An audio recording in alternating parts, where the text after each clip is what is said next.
کہ ان لوگوں پر خداوند کریم کا خاص فضل عظیم ہے، اور یہ لوگ بے پناہ روحانی طاقتوں کے بادشاہ بلکہ شہنشاہ ہیں۔ یہ لوگ اللہ کے حکم سے بڑی بڑی بلائیں اور مصیبتیں ٹال سکتے ہیں، اور ان کی قبروں کا بھی ادب رکھنا لازم ہے کہ اولیاء کی قبروں پر فیوز و برکات خداوندی کی بارش ہوتی رہتی ہے، اور جو عقیدت و محبت سے ان کی قبروں کی زیارت کرتا ہے وہ ضرور ان بزرگوں کے فیوز و برکات سے فیض یاب ہوا کرتا ہے۔ اس زمانے میں فرقہ وہابیہ علماء کرام کی بے ادبی کرتے رہتے ہیں۔ میں اپنے سنی بہن بھائیوں کو یہ نصیحت و وصیت کرتی ہوں کہ ان گمراہوں سے ہمیشہ دور رہیں اور ان لوگوں کے ظاہری سادہ لباسوں اور وضو نمازوں سے فریب نہ کھائیں کہ ان لوگوں کے دل بہت گندے ہیں اور یہ لوگ نور ایمان کی تجلیوں سے بھی محروم ہو چکے ہیں، معاذ اللہ۔ آئیے ناظرین کرام، اب ہم حضرت سلیمان علیہ السلام کی بے مثل وفات کے بارے میں آپ کو بتاتے ہیں۔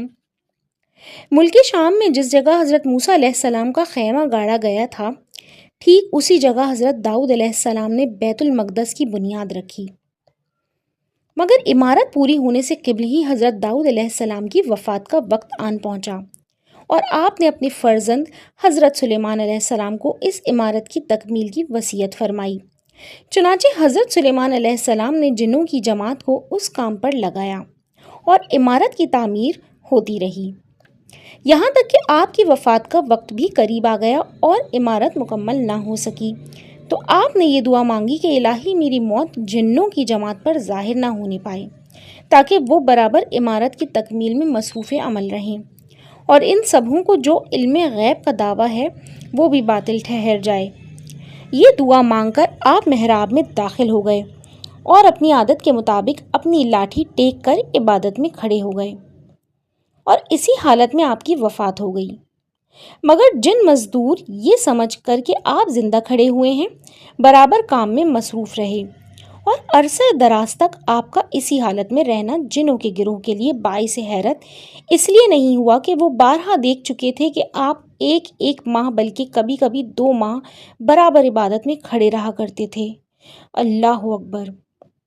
غرض 1 سال تک وفات کے بعد آپ اپنی لاٹھی کے سہارے کھڑے رہے، یہاں تک کہ بحکم الہی دیمکوں نے آپ کی عصا کو کھا لیا اور عصا کے گر جانے سے آپ کا جسم مبارک زمین پر آ گیا۔ اس وقت جنوں کی جماعت اور تمام انسانوں کو پتہ چلا کہ آپ کی وفات ہو گئی ہے۔ قرآن پاک میں اس واقعے کا ذکر سورہ سبا کے رکوع نمبر 2 اور پارہ نمبر 22 میں آیا ہے۔ ناظرین کرام، اس واقعے سے ہمیں یہ درس ہدایت ملتا ہے کہ حضرات انبیاء کرام علیہم السلام کے مقدس بدن وفات کے بعد سڑتے گلتے نہیں ہیں، کیونکہ آپ نے ابھی پڑھ لیا کہ 1 سال تک حضرت سلیمان علیہ السلام وفات کے بعد عصا کے سہارے کھڑے رہے اور ان کے جسم مبارک میں کسی قسم کا کوئی تغیر رونما نہیں ہوا۔ یہی حال تمام انبیاء علیہ السلام کا ان کی قبروں میں ہے کہ ان کے بدن کو مٹی کھا نہیں سکتی۔ چنانچہ حدیث شریف میں ہے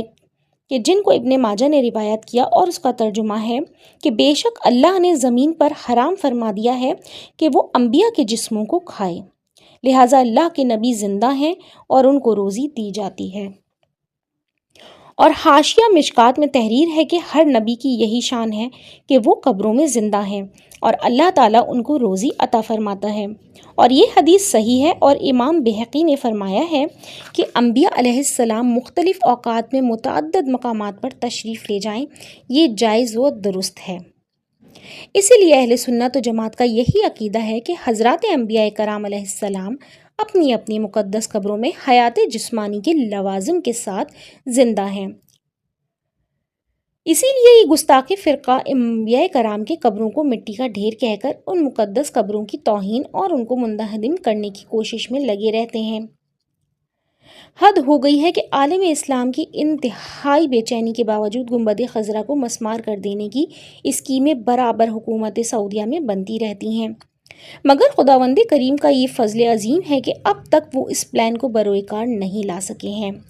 اور نہ انشاءاللہ تعالی آئندہ ان کا یہ شیطانی پلان پورا ہو سکے گا، کیونکہ جس کا حامی ہو خدا اس کو گھٹا سکتا ہے کون، جس کا حافظ ہو خدا اس کو مٹا سکتا ہے کون۔ حضرت سلیمان علیہ السلام کی عمر شریف تقریباً 53 سال کی ہوئی۔ 13 برس کی عمر میں آپ کو بادشاہی ملی اور 40 برس تک آپ تخت سلطنت پر جلوہ گر رہے۔ آپ کا مزار اقدس بیت المقدس میں مقیم ہے۔ ناظرین کرام، اسی کے ساتھ ہم آج کی ویڈیو کا اختتام کرتے ہیں۔ اگر آپ کو ہماری ویڈیو پسند آئی ہو تو ہمارے چینل کو لائک، شیئر اور سبسکرائب کریے گا لازمی۔ آپ